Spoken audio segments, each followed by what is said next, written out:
ہاتھ دھوتے ہوئے کلمے پڑھنے کی کوئی ضرورت نہیں ہوتی کہ ہم مسلمان تھوڑے ہو رہے ہوتے ہیں.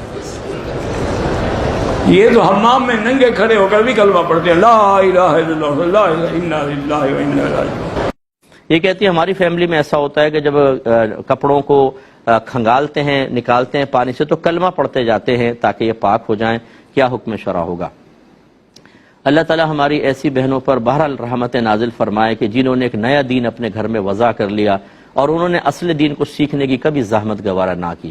اسی لیے میں گزارش کرتا ہوں، آپ کے بڑے بہت بڑے ہوں گے، بہت اچھے ہیں، اللہ اگر وہ فوت ہوں گے اللہ ان کو جنت الفردوس میں اعلیٰ مقام عطا فرمائے، لیکن گھر کے بڑوں کا ہر کام صحیح ہو یہ ضروری نہیں ہے. ان کے کاموں کو بھی، ان کی سوچ، ان کے نظریات، ان کے اقوال، ان کے عادات و اطوار جو آپ میں سرایت کر کے نسلوں میں جا رہی ہے، اسے ایک دفعہ شریعت پر پیش کرنا ضروری ہوتا ہے. کپڑوں کی پاکی کا یا اسی طرح جنابت اتارنے کا جو غسل ہم کرتے ہیں، ناپاک ہوتے ہیں، اس کا کلمہ پڑھنے سے کوئی تعلق نہیں ہے ہی نہیں کوئی تعلق. کلمہ پڑھنے سے کیا ہوگا؟ پانی بہانے سے ہے. اگر کپڑوں میں نجاست ہے تو اتنا پانی بہائیں کہ وہ پانی اس نجاست کو اپنے ساتھ بہا کر لے جائے. جب یہ ہوگا تو کپڑا پاک ہوگا. اب آپ نے وہ شرعی تقاضا پورا نہیں کیا اور کلمہ پڑھ رہے ہیں اس کے اندر، تو کوئی فائدہ نہیں، وہ ناپاک ہی رہے گا. اور اگر پاک ہو گیا، کلمہ نہ پڑھیں، اب کلمہ پڑھنے کی حاجت نہیں، کپڑا پاک ہو گیا. اور ناپاک کپڑوں کو پاک کرتے ہوئے کلمہ پڑھنا یہ تو ویسے ہی مطلب ہے کہ مناسب نہیں ہے. گندی چیزوں کے اوپر ایسے آپ پڑھ رہے ہیں تو یہ اس کی کوئی حاجت نہیں ہے. صرف صحیح طریقہ سیکھنے کی ضرورت ہے اور وہ صحیح طریقہ ہم سیکھتے نہیں ہیں. سارے پاک ناپاک کپڑے واشنگ مشین میں ڈال دیتے ہیں، وہ ہے قلیل تھوڑا پانی. جیسی کپڑے اس میں ڈالتے ہیں نجاست جیسی پانی سے ملتی ہے سارے ناپاک. آپ نے باہر نکال کے نئے کپڑے اسی پانی میں ڈال کے تھوڑا اور پانی اور پاؤڈر ڈالا اسی میں ڈال دیے، وہ سارے بھی ناپاک. اب ان کے اندر آپ ان کو نچوڑ کر ایک ٹب میں پانی لے کر انہیں ڈالتی ہیں کپڑوں کو جھاگ نکالنے کے لیے، صابن نکالنے کے لیے. جیسے ٹب کے پانی سے یہ ناپاک سوٹ ملے گا وہ سارا ناپاک. خوب اچھی طرح گھما کے ایک کپڑا، دوسرا کپڑا، تیسرا کپڑا، پھر اس کو بہا دیا، نیا پانی لیا، ایک دفعہ اور نکالنے لگی، یہ سارے ناپاک. پھر جیسے ملیں گے سب ناپاک. اب آپ کلمے پڑھے جا رہی ہیں، کپڑے ناپاک ہیں آخر تک ناپاک. اور پھر اس کو آپ نے رسی پہ ڈال دیا، رسی ناپاک. پھر آپ نے استری کر کے شوہر کو جمعہ پڑھنے، نمازیں پڑھنے کے لیے سوٹ دیا، وہ ناپاک، اس کی نمازیں برباد. تو ایک عورت جو مسئلے نہیں سیکھتی ہے وہ پورے گھر کو تباہ و برباد کر دیتی ہے. اور بڑی معذرت کے ساتھ میں بات عرض کرتا ہوں کہ ہمارا دیندار طبقہ بھی اس سے غافل ہے. جتنے مجھے سن رہے ہیں اس وقت، اگر کوئی نئے عالم بنے ہیں، قاری صاحب ہیں، کوئی نعت خان صاحب ہیں، دیگر لوگ ہیں، اپنے گھر کی خواتین سے معلوم کریں کہ تمہیں کپڑا پاک کرنا آتا ہے، طریقہ معلوم کیجیے. آپ ایسا نہ ہو کہ آپ باہر بزرگ ہوں اور گھر کے اندر گھر والے ناپاک طریقے سے کپڑے کو پاک کرنے کی ناکام کوششیں کر رہے ہوں اور انہی کپڑوں کو پہن کے آپ واعظ و نصیحت فرما رہے ہیں، جمعے پڑھا رہے ہیں، عیدین پڑھا رہے ہیں، آپ نمازیں پڑھا رہے ہیں اور نمازیوں کی نمازیں بھی برباد ہو رہی ہیں. اتنا خطرناک مسئلہ ہے یہ. لیکن عمومی طور پر سمجھ نہیں پاتے. اگر میں ایک عالم دین ہوں اور میں غیر عالمہ عورت سے نکاح کر لیتا ہوں تو کیا میری صحبت میں رہ کے وہ خود بخود عالمہ بن جائے گی، یا مجھے سکھانا ہوگا، مجھے پوچھنا ہوگا کہ آپ کو شرعی مسئلے معلوم ہیں کہ نہیں ہیں؟ آپ بھی اس کا فیصلہ کر سکتے ہیں. ڈاکٹر اگر کسی عورت سے نکاح کر لے تو وہ بھی ڈاکٹر ہو جائے گی. پی ایچ ڈی والا کسی لڑکی سے نکاح کر لے تو وہ خود بخود پی ایچ ڈی ہو جائے گی. ایسا تو نہیں ہو سکتا، سکھانا ہی پڑتا ہے. اس چیز کو سمجھنے کی بہت ضرورت ہے. باطن کے میل کو دور کرنے کے لیے، غیر مسلموں کو اسلام میں داخل کرنے کے لیے تو بہت ہی مفید ایک جملہ ہے. لیکن اسی کلمہ پاک کو آپ تصور کریں، ایک بندہ بیت الخلاء میں ہے جہاں وہ بے لباس ہے، جہاں گندگی ہے، وہ گندگی کا مقام ہے.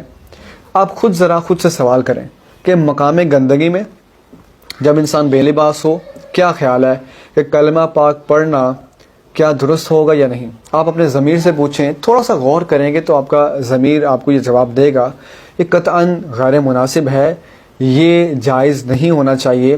ہو کلمہ پاک پھر بیت الخلاء ہو، یہ میچ کوئی سمجھ نہیں آتا ہے.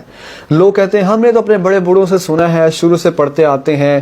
پھر بعض لوگوں کو جب بتایا جاتا ہے کہ کلمہ پاک پڑھنا وہاں پر کوئی ضروری نہیں ہے تو وہ تعجب کا شکار ہو جاتے ہیں، کہتے ہیں پاک ہونے کے لیے کلمہ پاک پڑھنا ضروری نہیں ہے؟ ہم نے تو زندگی میں پہلی بار یہ مسئلہ سنا ہے. ہم تو شروع سے پڑھتے آ رہے ہیں، ہمیں تو شروع سے یہی بتایا جاتا ہے. غسل کرتے ہوئے کلمہ پڑھتے ہیں، استنجا کے بعد ہاتھ دھوتے ہیں کلمہ پڑھتے ہیں، کپڑوں کو دھوتے ہوئے کلمہ پڑھتے ہیں، کوئی چیز جیسے ناپاک پانی میں گر جائے اس کو دھوتے ہوئے کلمہ پڑھتے ہیں. تو بات یہ ہے کہ سوال یہ نہیں کہ شروع سے خاندان والے کیا کیا کہتے چلے آ رہے ہیں. سوال یہ ہے کہ قرآن و حدیث نے کیا کہا ہے. یہ کوئی دلیل نہیں کہ ہمارے بڑے بوڑھے جناب ہم نے تو شروع سے ہی بات سنی ہے. یہ تو ایک طرح سے کفار کا طریقہ رہا ہے کہ جب ان کو کہا جاتا کہ اسلام لے کر آئے تو وہ کہتے ہم نے تو اپنے بڑے بوڑھوں کو دیکھا ہے وہ تو شروع سے ان بتوں کے آگے سجدہ کرتے تھے, تو حضور آپ ہمیں کون سے نئے خدا کی دعوت دے رہے ہیں. تو یہ تو ان کا اعتراض ہے کہ جس کو کاپی کیا جاتا ہے اور ان کا انداز اپنایا جاتا ہے کہ یہ تو ہم نے نیا مسئلہ سن لیا جی. اس لیے علم نہ ہونے کی بنا پر ایسی باتیں کہی جاتی ہیں.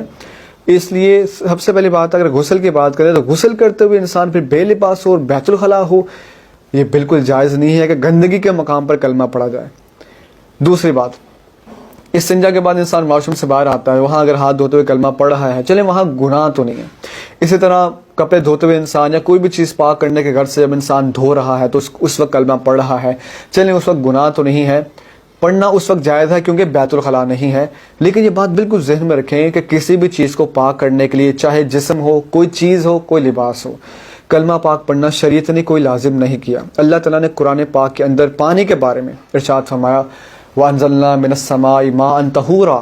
اللہ تعالیٰ ارشاد فرماتا ہے ہم نے آسمان سے پانی کو پاک کرنے والا بنا کر اتارا ہے. پانی اٹ سیلف اور بذات خود اتنی پرفیکٹ چیز ہے, اتنی کامل چیز ہے کہ اللہ تعالیٰ نے اس کی تعریف قرآن میں فرمائی کہ ہم نے تو آسمان سے اس کو پاک کرنے والا بنا کر اتارا ہے. یہ طاہر بھی ہے, مطہر بھی ہے, خود بھی پاک ہے اور پاک کر بھی دیتا ہے.